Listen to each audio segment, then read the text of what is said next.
and welcome to the National Railway Museum podcast. Some of our stories are so detailed and so deep and require so much unpacking that we've got this series where we go through one of the stories in a slower time with an expert. And the expert today is Sarah Betts, who is a PhD student, a monarchy expert, and my better half. Hello, Sarah. Hello. You're really unsure about being introduced as an expert, despite the fact that you are an expert. It's more just that you're saying hello to me like I didn't see you this morning at Yeah, breakfast. how are the children? So, Sarah, today you're here to help us unpack one of the most popular bits of our collection, which are our collection of royal vehicles. So they are one of the most popular bits of our collection, but I suppose I wanted to start with the bit that's like the blink and you'll miss it bit, which is the tiny little carriage from the 1830s, right from the beginning of the Age of Rail, which was used by Queen Adelaide. And for those of us who don't have Kings and Queens magnets on the fridge at home, could you first explain to me and everyone who Queen Adelaide was, and then what she was doing? Like what's happening at the sort of early, why does the monarchy take to the rails in the 19th century? So Queen Adelaide was the aunt by marriage of Queen Victoria, who's obviously much better known, and she was the wife of William IV. And William IV was the son of George III and the brother of George IV. And there'd been a bit of a succession crisis because George III and his wife, Queen Charlotte, had a lot of children. They had 15 children. Wow. But their 15 children had, at the beginning of the 19th century, only one legitimate child between them. And lots of illegitimate ones. Lots of illegitimate ones. And so they only had one legitimate grandchild. And she was the daughter of the Prince of Wales, who later became George IV. Mm-hmm. And she got married and unfortunately died in childbirth with her first child, and the baby also died. This is like hugely tragic moment at the start of the 19th century. Yeah. And this is in 1817.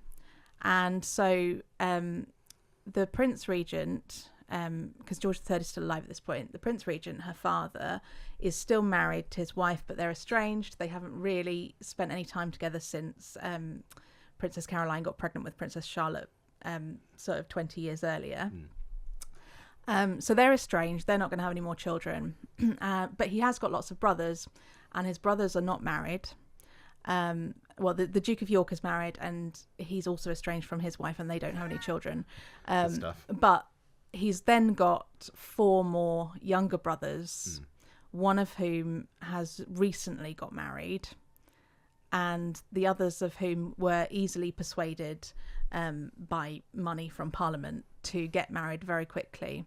So they're all sort of these middle-aged men who put aside their mistresses and their illegitimate children and marry a selection of young women from Germany who they hope are going to birth lots of royal heirs. And Queen Adelaide is one of these. And Queen Victoria's mum is another one of these. And Queen Victoria's mum is another one of these. And so the Duke of Clarence, who later becomes William IV, is the third brother. And unfortunately, they have not very much success. They have, unfortunately, a lot of children who die and a lot of miscarriages. And they don't have any surviving children themselves, William and Adelaide, which is why Queen Victoria becomes queen, because she's the daughter of the 4th brother. Right. So, yes. So when William IV dies, Victoria becomes the queen. And Queen Adelaide, who's quite a lot younger than him, is still alive. So she's like the dowager? Yeah, so she's the dowager queen. She's not the queen mum because she's not the mother of but Victoria's mum is also not the queen mum, because being the queen mum does not mean that you are the mother of the queen. It means that you are the mother of the sovereign, but also that you were already the queen. Right. So you need to have been married to the previous king, basically. Okay. So she's the Queen Dowager, and Queen Victoria's mother is just the Duchess of Kent. Okay. Yeah. So why are we putting Queen Adelaide on a train? And also, one of the things that's sort of noticeable about this carriage is that it's got this adaptation for which folds up into where the chair folds up into a bed. Why was that? Why did Queen Adelaide need that? Do we know? Well, she was in quite poor health, Okay. and obviously she was pregnant a lot of times in quite a short period of time, and it didn't go very well. And a couple of the times where she gave birth, like the first time that she had a stillbirth, basically her daughter only lived for less than 24 hours, but she also was very unwell and nearly died during childbirth that time. And so I think just generally she wasn't in particularly good health. Okay. So maybe we could call this the first rail vehicle that's adapted for someone that we might say, for example, is disabled or has limited mobility today. And I think as well that the railway company who give it to her, very much this is their big idea, to provide sort of a really sort of luxurious journey for her. I don't know how luxurious it really would have been. No, it doesn't look great. I don't know if it was a converted mail carriage or they just based it on a mail carriage. But I think that it was very much the idea that the mail was slightly more comfortable style of transport, and that would be the most fitting thing to use for a queen. And by mail carriage, we're not talking about just a van that the post is in, but this was like a form of luxury transport or rapid transport, wasn't it? Where it carried the mail, but it also carried passengers. And I think if you look at the carriage, you can sort of see it looks like a horse and carriage plonked on wheels, on a rail isn't it? vehicle. On a rail vehicle. So if we segue from Queen Adelaide then. I don't know, because I think what's interesting about your Queen Adelaide vehicle is it's the oldest royal vehicle in your collection, isn't it? And as far as we're aware, the oldest purpose-built and designed royal railway vehicle in the world, we think. Yeah, I think we don't know. We don't know if it was designed for her or if it was a director's saloon, but like a VIP carriage that was then adapted for her. I think it was adapted for her from a director or something like that. But it's done very early. So it's in, I think, 1839-ish? Possibly even earlier, depending on which vehicle you think it might have been. Yeah. But what's quite important about that is that at that point, the royal family is, I mean, it's quite big in terms of the extended royal family, but in terms of like senior royals, there's the Duchess of Kent, but she's been quite reclusive and she didn't get on with William IV or George IV. So she was excluded a lot from royal events by them. Yeah. And she was quite overprotective of Victoria as well. So although she and Victoria did go on tours and things around the country, she didn't particularly have a lot of public work herself that she did in that way of sort of travelling around and seeing people. But this is before Victoria marries Albert, because she doesn't marry Albert until 1840. So at this point, Queen Adelaide is the most senior member of the British royal family, apart from Victoria. Okay, so she's quite proud. So this is, because when you see period dramas and things, they often like to put Prince Albert on the footplate of we never know whether he was actually on the footplate of a locomotive or not. But actually, the first British royal who's travelling by rail is Queen Adelaide. Certainly, who's travelling by rail in one of these purposely designed carriages, where they're using the carriage as a public function. So there's people at the station, both stations, to meet her. There's people on the platforms of the stations that she goes past to wave, and it's all reported in the papers and things like that. So I wanted to sort of move on to Victoria, but I think actually listening to you speak, I feel like we almost need to set the scene a bit. Like, what does this new technology bring to the royal family? What can they do now that they can't do before? And for example, like if you think back to like Henry VIII or Elizabeth I, for example, did royals travel before, and what's changed? So they did. Right. They did travel before. they used to do these things called progresses, and actually they're still basically called progresses at the beginning of the 19th century, and it's not quite officially called that, but Queen Victoria's tour that I mentioned that she did with her mother before she became queen is sometimes referred to as a progress, although it wasn't quite like that. Okay. But it's basically when the monarch would travel around, and they would usually spend several months, definitely weeks, sometimes months, traveling around an area of their kingdom, or sometimes their whole kingdom. It would depend a lot on sort of if there were areas of unrest. Sometimes a royal visit might sort of, but because they'd be traveling by carriage and by horse, they would have to obviously break the journeys. They'd have to have sort of staging events at all of these different places, and it would be a big operation. It would also require bringing like the entire court, and we're not just talking about like a couple of ladies in waiting or something. We're talking about like everybody's got to come. So like half the government's on this, and it might be we're and talking because months. the king at that point is directly ruling as well, so like government business has to happen on tour.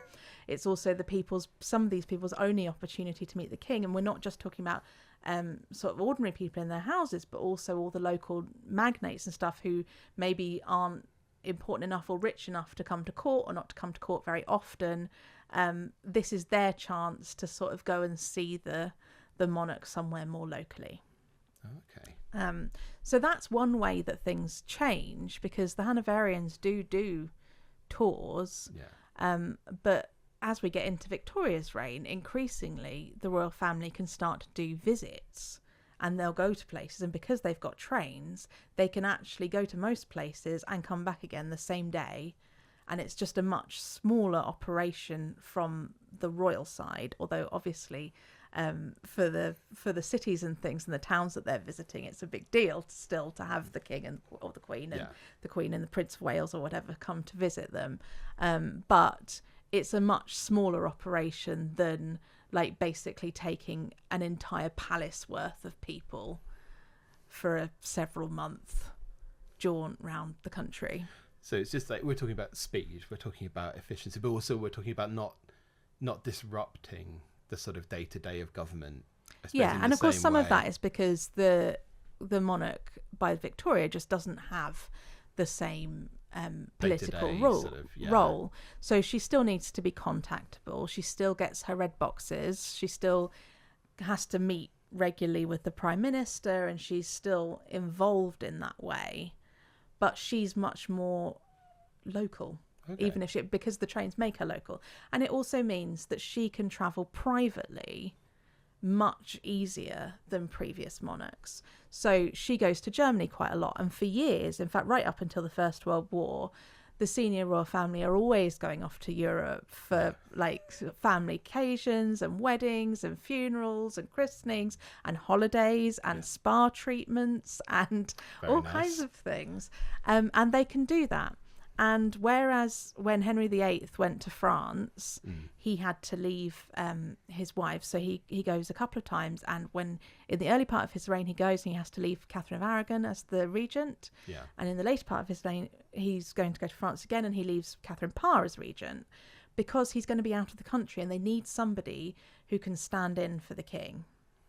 And with Victoria, they not only does she not have quite such a crucial role anymore, obviously the business of government can go on without her, but also if she's just on a train somewhere in Germany, they can contact her really easily and she can get back relatively quickly. And so it's much less of a problem for her to basically do what she wants in terms of her private travel as well as her public engagements. And one of the things that's really important to both Victoria and Albert, and is quite prominent on the sort of British rails, is that early in their marriage they decide that they want to have a home in Scotland. Right. So this is where we get Balmoral that people might be familiar with. Yeah. So is Balmoral's only really possible because of the speed at which the train can get you up to Scotland? Yeah, pretty much. Yeah. And the fact that she can be brought back and the fact that she can go there regularly. And she makes stops on the journey. So all the big stops. So like at York, for example, they'll have sort of a big reception for her when she comes to York through York on the train and stuff.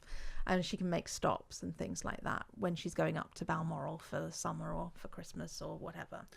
So we're talking about a progress that might have taken you months before the railways. And It's this now isn't thing you can even do a in day or progress, two. but it's just something that she can do incidentally on her way on holiday or on her way home from holiday. And it's quite important as well because obviously since the Stuarts inherited the British crown in 1603, they haven't really lived in Scotland. So James II lives in Scotland for a bit before he's the king as basically the viceroy in Scotland for his brother Charles II. And it doesn't really go very well. No, so we won't talk about that. James II, nothing goes well with James II. But so there's this thing where they've been the royal family for Scotland, and the Act of Unions happened back in 1707. But actually, they haven't done a lot in Scotland, and George IV does one big state visit to Scotland, and it's this massive deal. Because it's like this is the first Hanoverian monarch to even set foot in Scotland, and he and his brothers are all quite into Scotland. Like they start adopting sort of royal tartans and things like that, and they start to really get a little bit obsessed with the idea of like Scotland and romanticism and stuff. And obviously this is also the era of Walter Scott. And Queen Victoria absolutely loves all this stuff.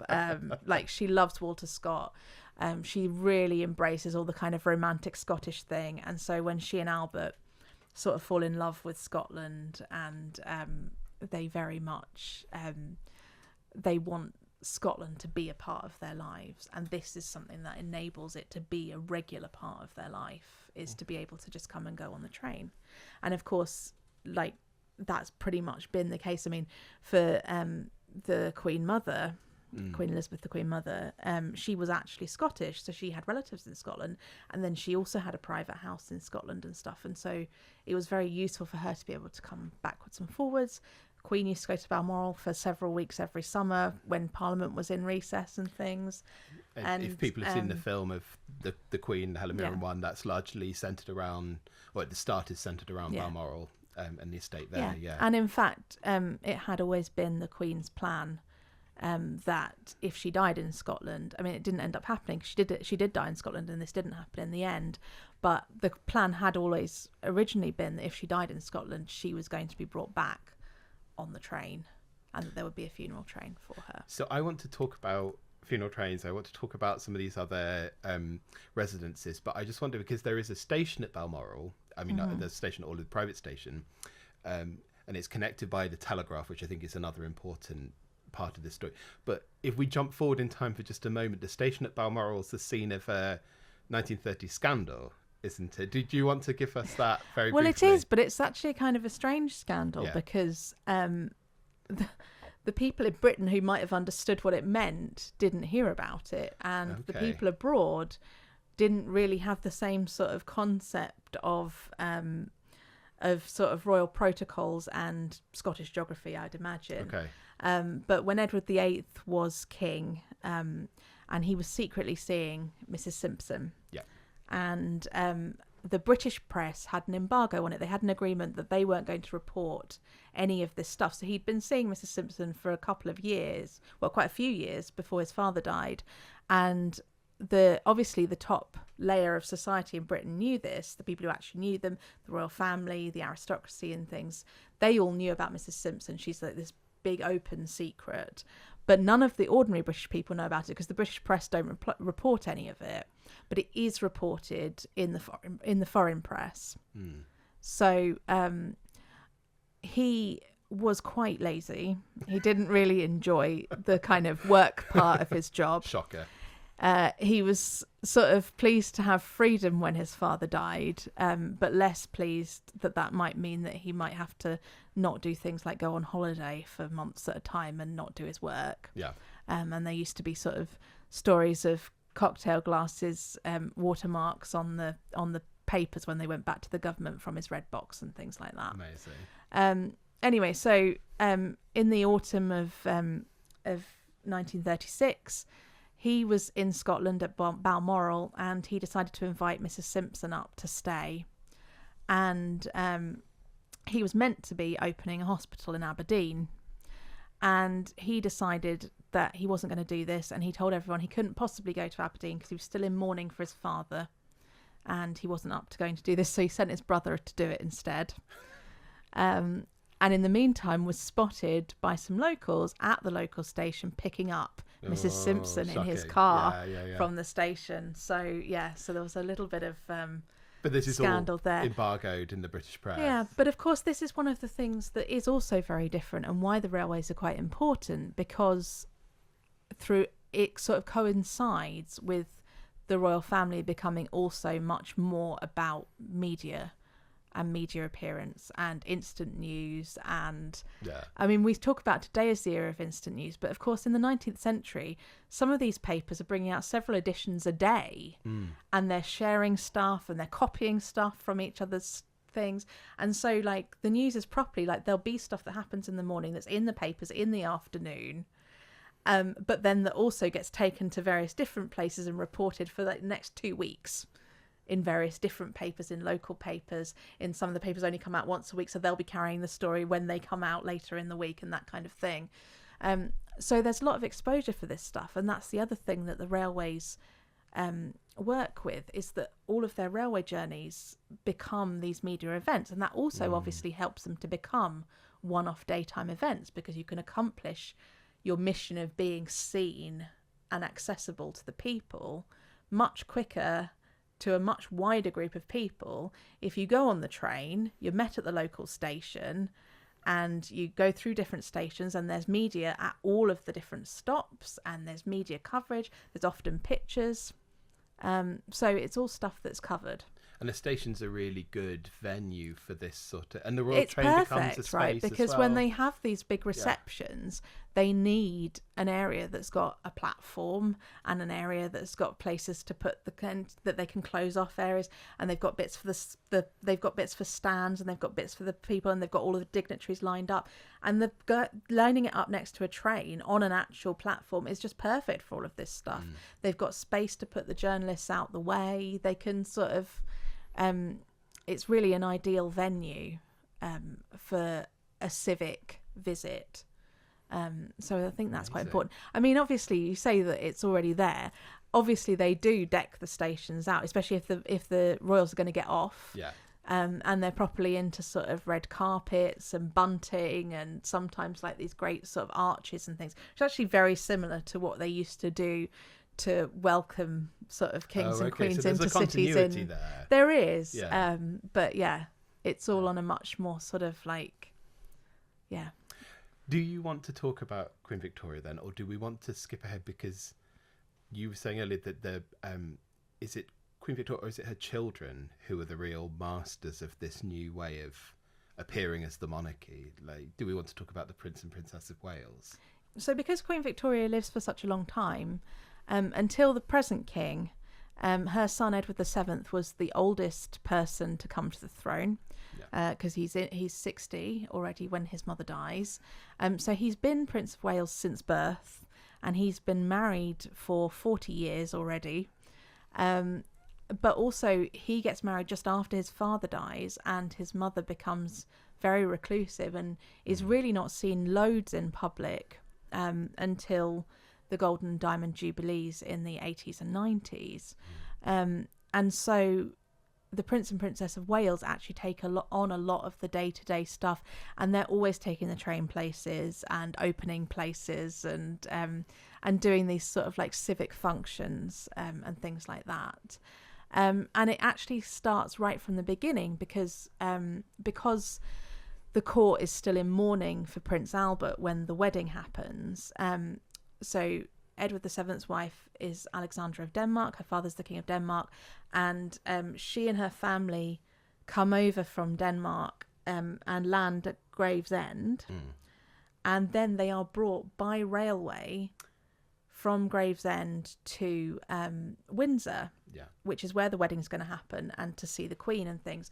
And so they have this big reception for her at Gravesend, and then there's people lining the route at all of the stations and things to wave and cheer the new Queen. And it's really important to people because the wedding's happening in quite a private, quiet way in Windsor. Actually, this sort of arrival is much bigger deal. That's their chance to interact. That's their chance engage. To see this woman who's going to be their future queen.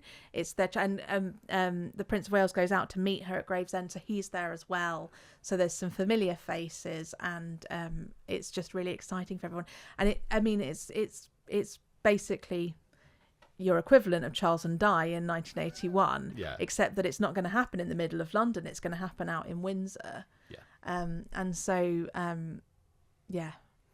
she comes into London at the Bricklayers Arms, which is like already a good station, I think. Or yeah, like, so I think it was originally because, and you're going to have to bring me in, help me with this because I don't know all the different railway companies.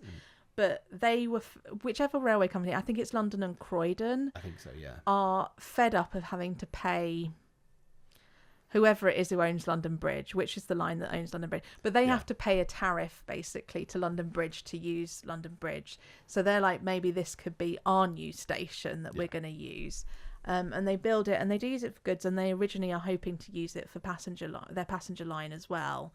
But it never really takes off, and I don't really know why. But by the time Princess Alexandra arrives in 1861, it is already a special event station, basically. Like I think it gets used for the Duke of Wellington's funeral. Quite possibly, yeah. And then it gets used for Princess Alexandra, and then she's taken by carriage from the Bricklayers Arms to Paddington so that she can go out to Windsor. So it's kind of, that's London's opportunity to see her. But yeah, so I don't really know what happens to the Bricklayers Arms, but it basically is just used as a special event station after that, certainly in terms of passenger. Yeah, and back into freight. And then it's one of the sort of early heritage railway type things, isn't it? They do sort of steam specials and stuff like that for a while. Yeah. So. And like before steam trains have even stopped being used, I think they're already doing these kind of like special. I think quite possibly. So it's very strange. I'm sure someone's going to be below in the comments giving us like chapter and verse on that. But yeah, I mean, because one of the things, because people love Queen Victoria's carriage that we've got in the station with the lovely blue interior and the very chintzy like mid-Victorian decor. But like actually some of the fullest we've got of a royal train in the collection is the King Edward VII and Queen Alexandra. So it's a his and a hers carriage and a banqueting like a sort of restaurant carriage, all with a big event table in it, and then also a royal staff support coach. And they're both quite style icons, aren't they? Would you say? Because this is what 1902, 1903, 1904. This is being built for him. Yeah, for both of them, and they're quite involved in the design process.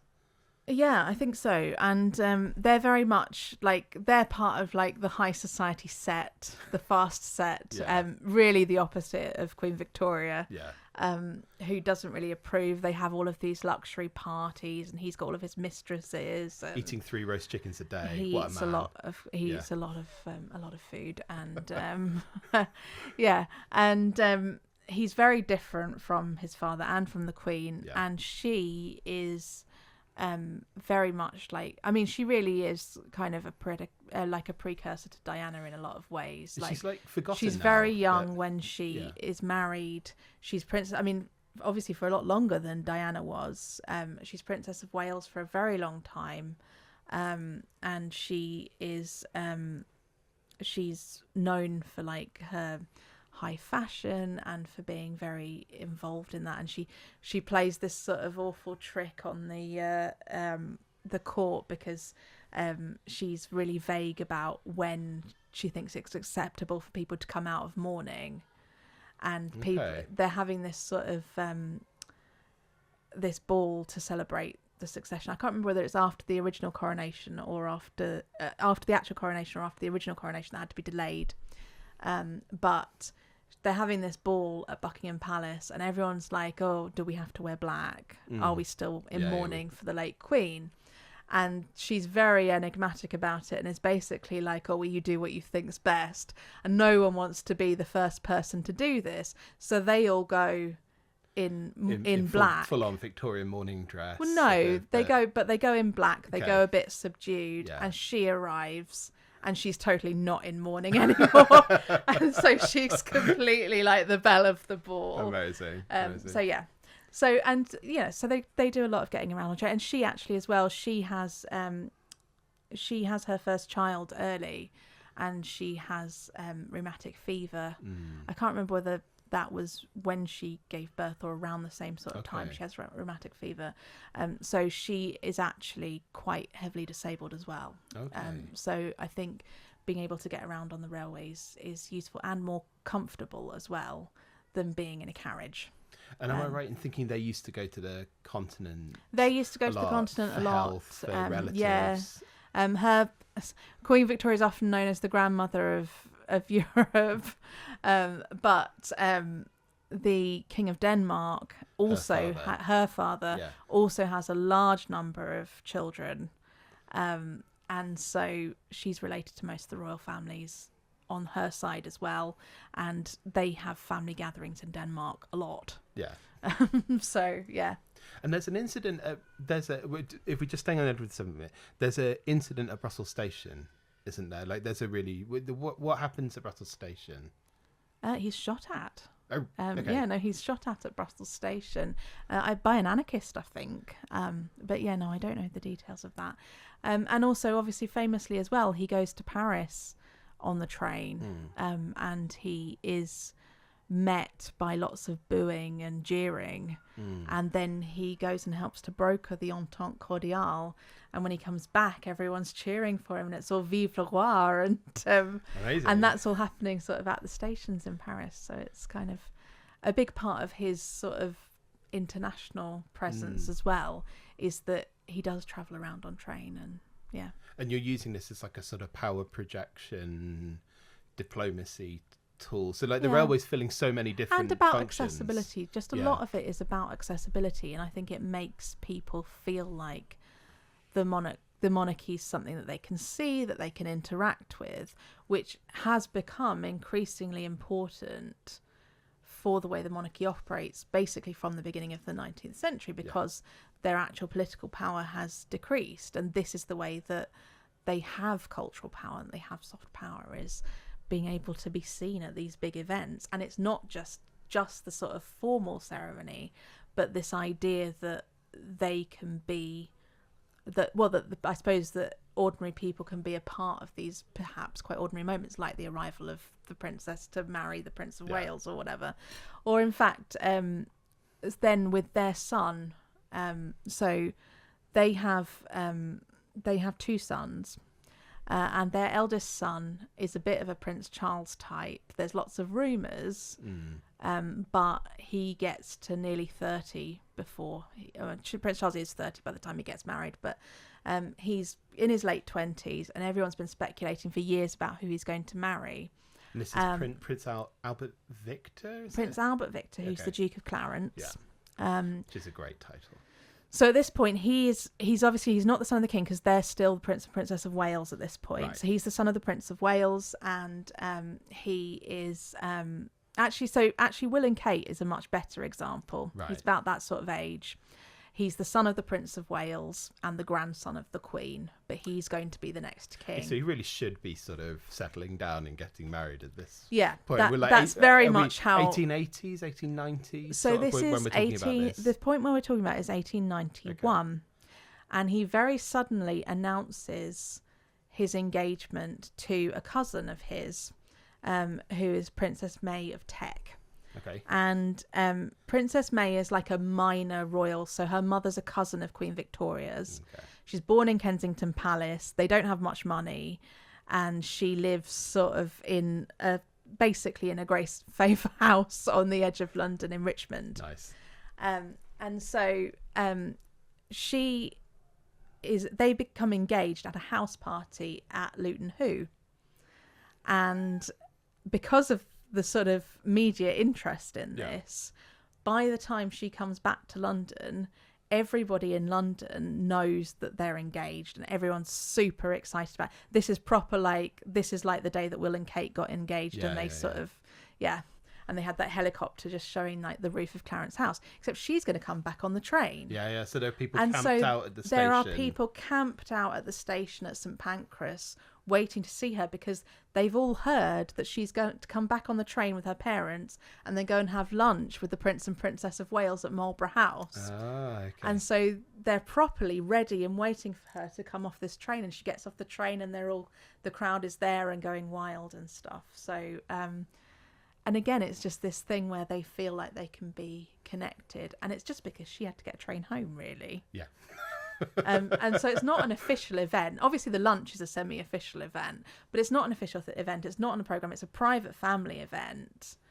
And it's just something that sort of semi-spontaneously happens. It's not spontaneous, because obviously there's all They this know stuff in the what's media, and they gonna- know what's yeah. going to happen. And they know that this lunch is happening and what time she's arriving and all of that kind of thing. But it is something that can happen only because of the railways, really. Yeah. I think Because if she'd just been in a carriage, yeah. like, there's no schedule in the same way. No, right. So And so the there's no schedule lets you defined have route that. in the same way. And so Amazing. Yeah. So you've got that predictability almost of like that accessibility. Yeah. I mean, I was thinking, because we've got to the sort of start of the 20th century, and I think it's really easy maybe for people who are watching or listening to think about the relationship. Like, it makes sense that the Victorians are so intimately tied with the railways, not just Queen Victoria, but 19th century people. But I think it's maybe like, what happens to the royal train when we get into the 20th century? Like, is it still relevant? Is it still, I mean, like, talk about like the world wars, you know, which is a difficult time, particularly the Second World War for the railways. What part does the royal train play in the World War? Is it mothballed? You know, is it a thing, you know, that we're just getting rid of because it's awkward? well, actually, a lot of the royal visiting, so the royal visiting and touring actually really ramps up under. So the Duke of Clarence never becomes the king. Okay. Because unfortunately he dies of influenza a couple of weeks after his engagement. But in a slight reversion to medieval practices, Princess May ends up marrying his younger brother instead. Nice. And he eventually becomes King George V, and she becomes Queen Mary. Okay. And so he becomes king in 1910 when his father dies. Yeah. And they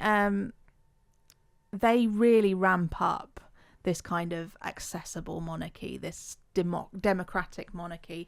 They tour factories and they go and speak to working class people. Shocking. They don't just go and meet civic dignitaries and open buildings. They do all of that as well, but they go and meet people, and they go and meet working class people, and they go to factories, and that ramps up even further during the war. So they're going to the munitions factories. They even go out to the front at one point, and it's Amazing. really train travel that enables this to happen.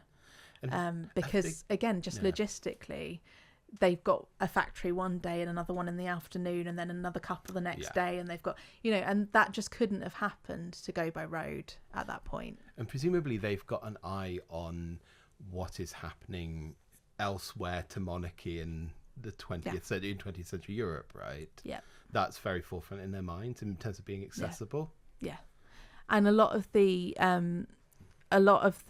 monarchies that fall in the first period, where the monarchies are really starting to, are very much in the traditional, like, you don't see or speak to or touch the emperor, it's somebody from a distance, and so it's this sort of like this idea that they have, that they try to portray that they're like an ordinary family who are at the same time extraordinary. Yeah. Rather than, which is quite different, I think, from some of the more European ones, which are still very much in this idea of the monarchy is sacred. And like at a distance. Yeah. Okay. So yeah.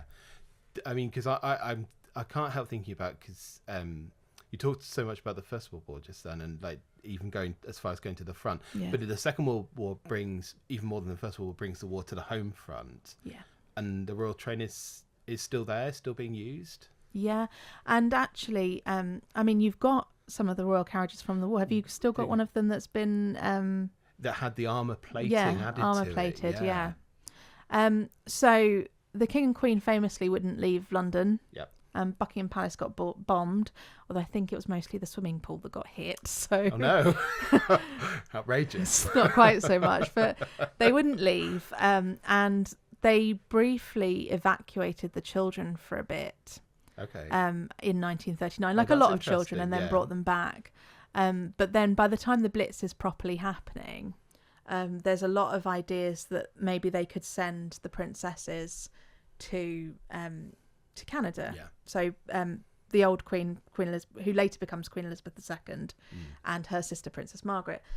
So they're just children during the war, and there's this idea maybe they could go out to Canada, and several of the other European monarchies are in the Exile. US or Canada because they've actually been invaded. Yeah.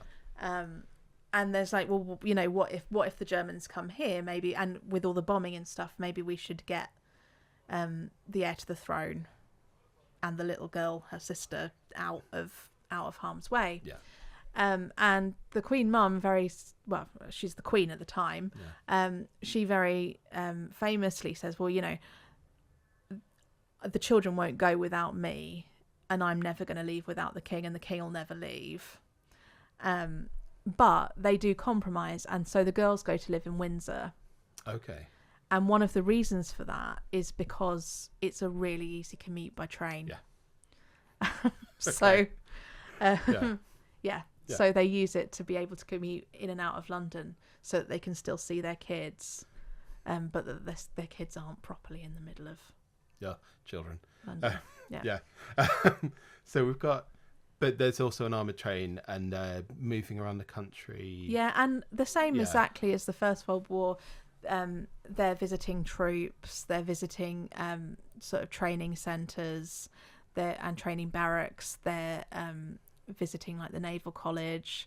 They're visiting munitions factories. They're visiting people who've been bombed out of their houses.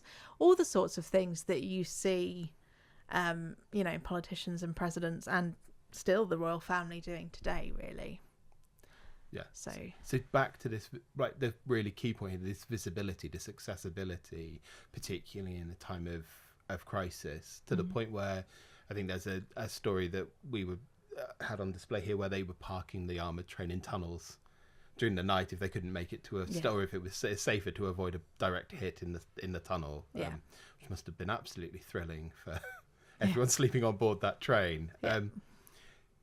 Do we want to talk about the staff of the Royal Train just briefly, because we've talked a lot about you probably know more about that than I would. Obviously they have to take a lot of their regular staff anyway, but it's very different from the days where the whole court had to go.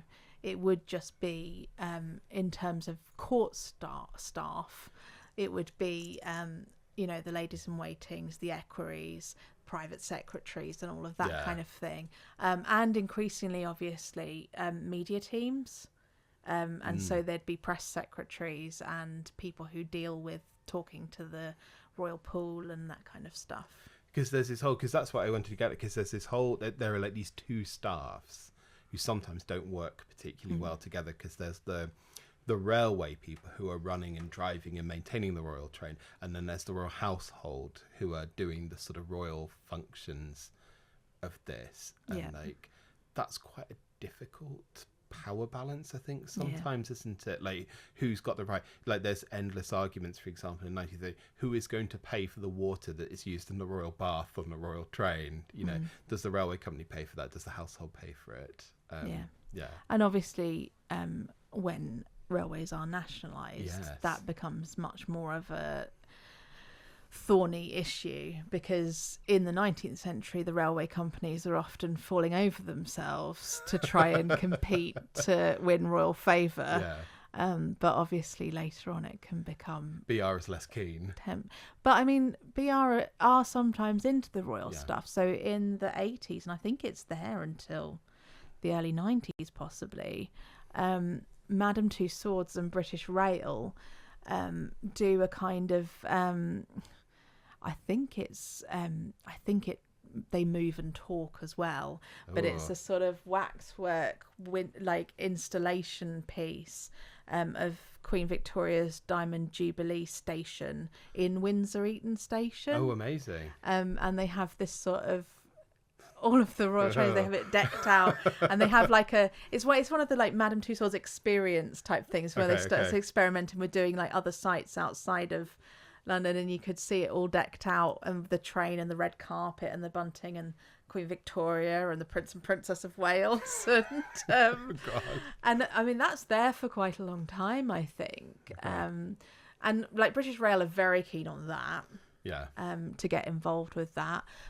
They run a special service as well. So for like, sorry, we're moving away a little bit from royal trains, but they run a special service for Charles and Di's wedding in 1981, where they're like, we're doing like a high speed service to London, so you can get down there to watch the carriages and stuff, and watch the wedding processions.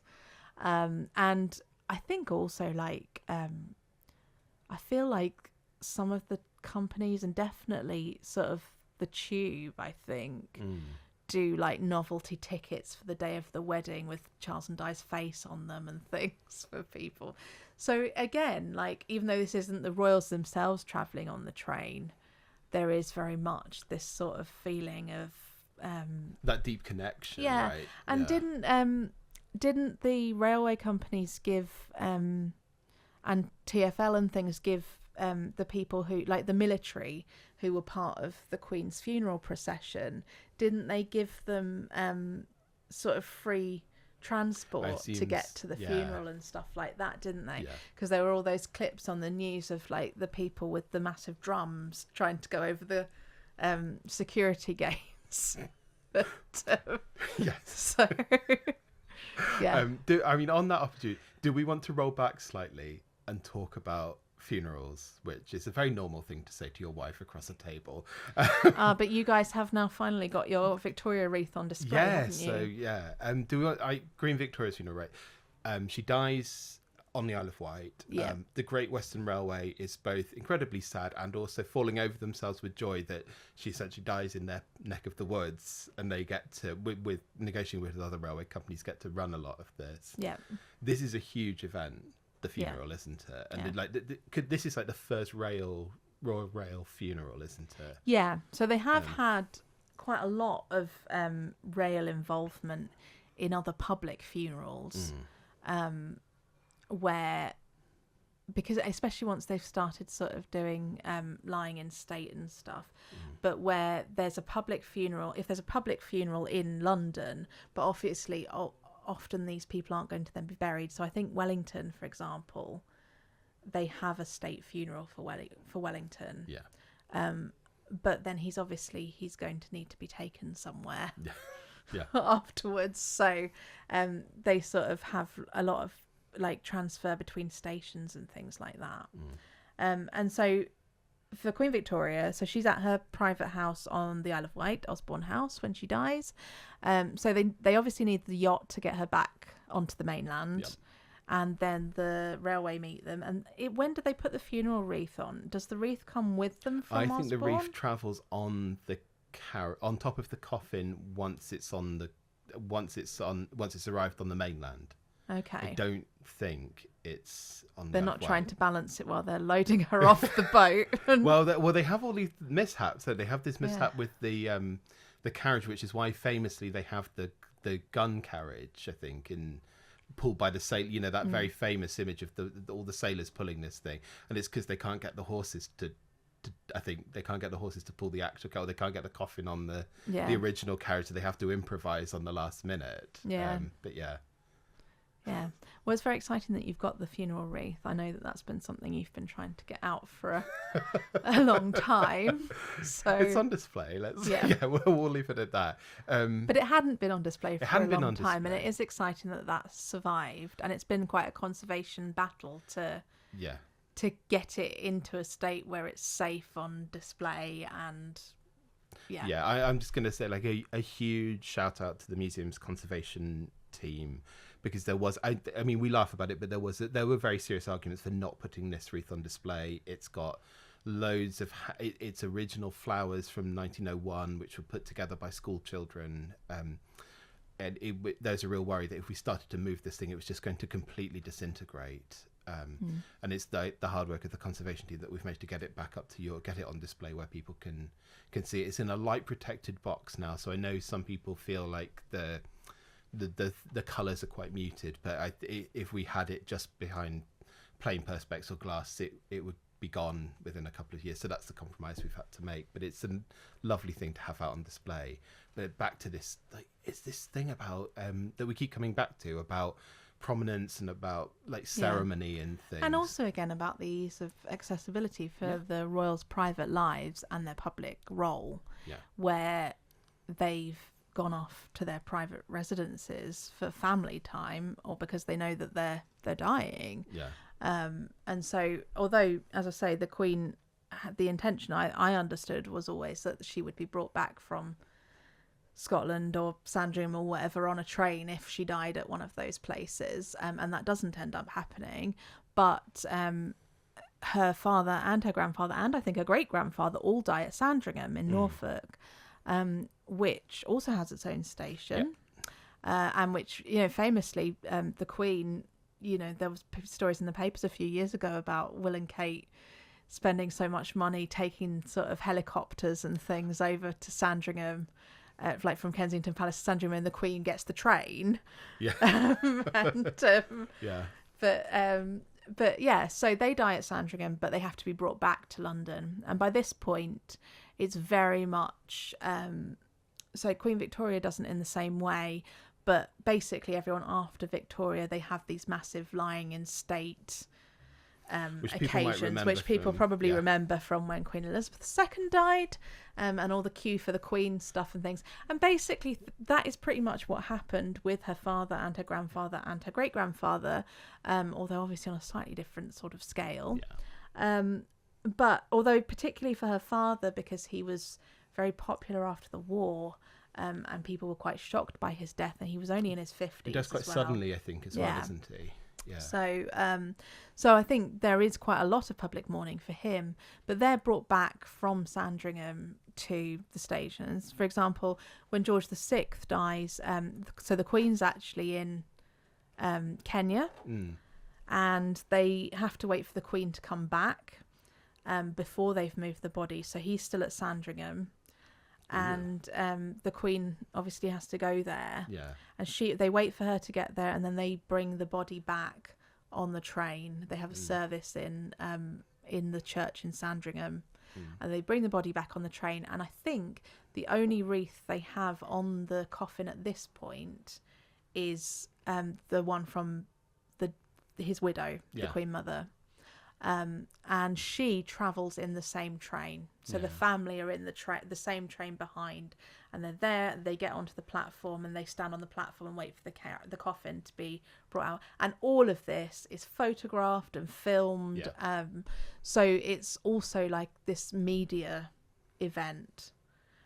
So again, the station is a good place to have this media event, and they actually then have a little bit of a break from the public stuff. They go, because Queen Mary is still alive, but she's too old really to come to Sandringham.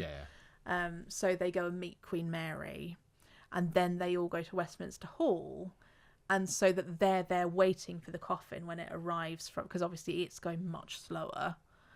So it's very slowly brought to Westminster Hall, and they receive it at Westminster Hall, and that's when they do the sort of more public ceremonies. But of course, we say these are the public ceremonies, but everyone's already seen these other ones, and everyone's seen it arriving on the train because it's all been publicised and it's on the newsreels, and people can go into the cinema and watch it and that sort of thing. So I feel like it's a natural point where we need to talk about like what's the future of the royal train. Because we know that like Prince Charles, the king had very strong opinions about sustainable transport and things like that. But we're also at a point where we had an announcement earlier this year that the royal train will be scrapped. Is that the end of the royal train, do you think? I don't know. Are we in the age of the royal helicopter now?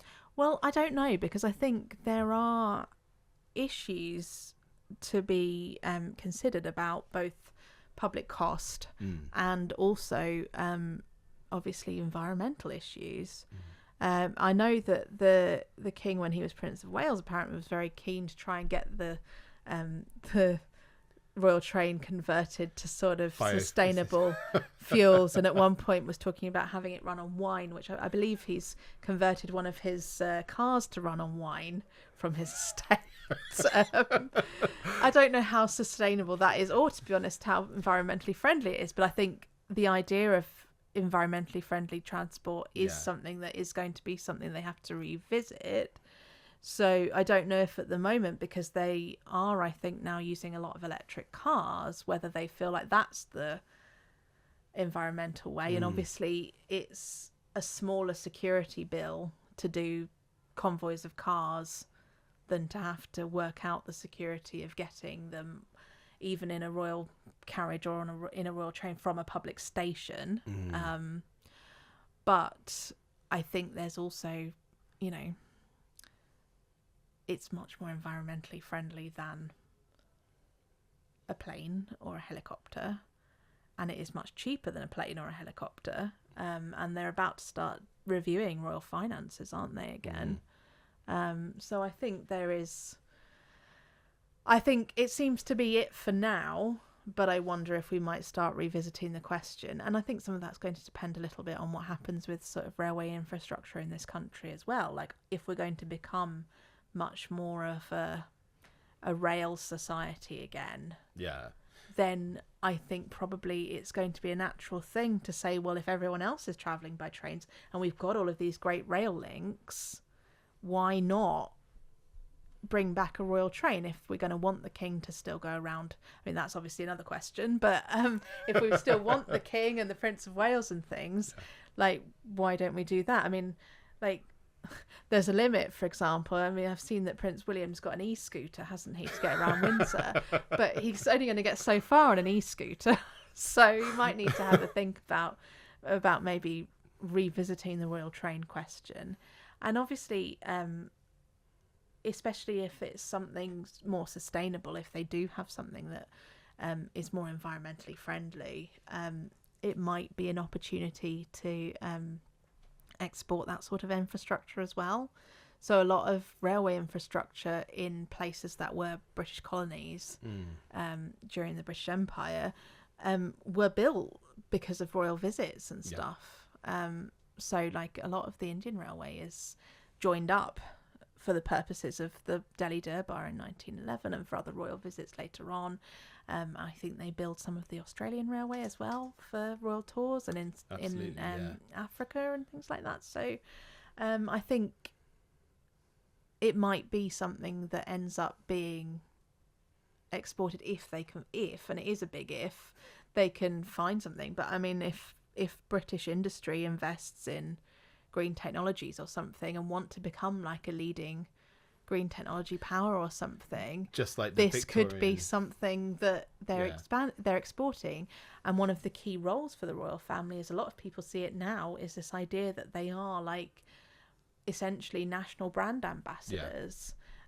So it might be that they would need to revisit potentially having some sort of royal train. So just and obviously, like railway companies were aware in the 19th century that like the royal train was a object of public fascination and could be used to launch all of your new things. Maybe the green royal train could be a global brand ambassador for Britain. Yeah. And I think as well, if it's not too navel gazing, the railway heritage and stuff, and the royal railway heritage and the royals' connection with railway heritage, I think is also another aspect of the sort of story.